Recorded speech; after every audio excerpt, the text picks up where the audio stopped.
Dear brothers and sisters, I'm especially pleased to preside over this Eucharist in the Pontifical Parish of St. Anna. I greet with gratitude the Augustinian religious who serve here,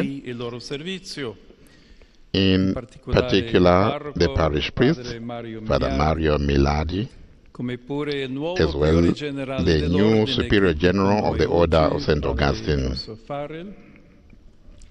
I would like also to greet Father Scavella, who has just celebrated his 100th birthday.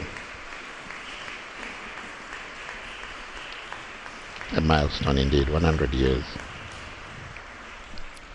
This church is situated in a special location, which is also a key to the pastoral ministry carried out here. We are, so to speak, on the border.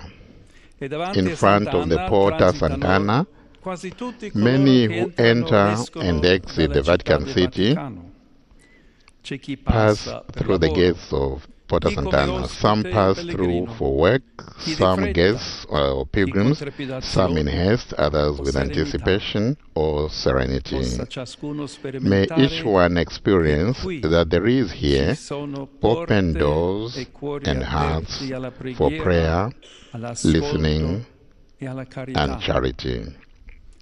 By the way, the Gospel just proclaimed urges us to examine carefully our relationship with the Lord and consequently among us. Jesus sets a very clear alternative between God and wealth, asking us to take a firm and consistent stance. No servant can serve two masters, and therefore you cannot serve God and wealth. This is not a provisional choice like many others, nor an option that can be reconsidered over time, depending on circumstances. It requires deciding on a true way of life. It is about choosing where to set our hearts, clarifying whom we sincerely love, whom we serve with dedication, and what truly we consider to be good for us. That is why Jesus directly contracts wealth with God. The Lord speaks this way because He knows we are needy creatures whose lives are full of needs. From the moment we are born, poor and naked, we all need care and affection, a home, food, clothing. The thirst for riches risks taking the place of God in our hearts when we believe that wealth alone can save us, as the dishonest steward in the parable thinks. The temptation is this, to think that without God we could still live well, while without riches we would be sad and afflicted with countless necessities. When faced with need, we feel threatened, but instead of asking for help with trust and sharing in brotherhood and sisterhood, we tend to calculate, accumulate, becoming suspicious and distrustful of others. These thoughts turn others into competitors, rivals, or people from whom to gain advantage.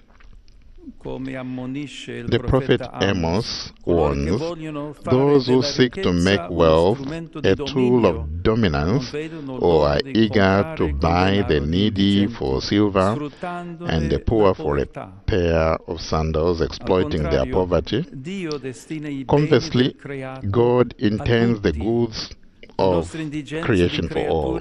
Our inheritance neediness as creatures bears witness to a promise and a bond which the Lord himself cares for personally. The psalmist describes this providence style. God looks down from heaven to see the earth.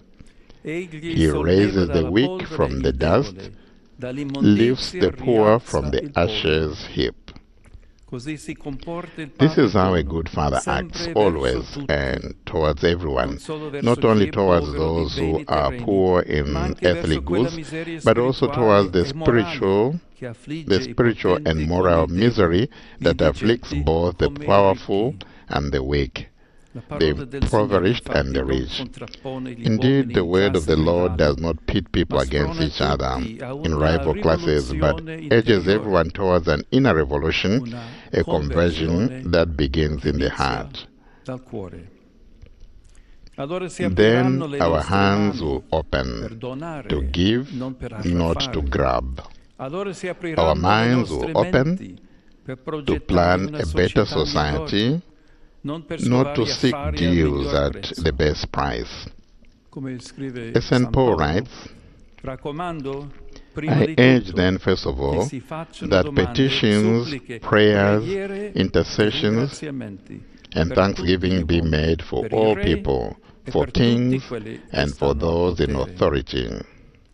Today especially the Church prays that the leaders of nations be free from the temptations to use wealth against humanity, turning it into weapons that destroy people and monopolies that humiliate workers.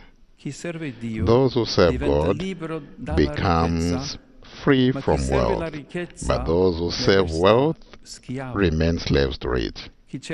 Those who seek justice transform wealth into common good.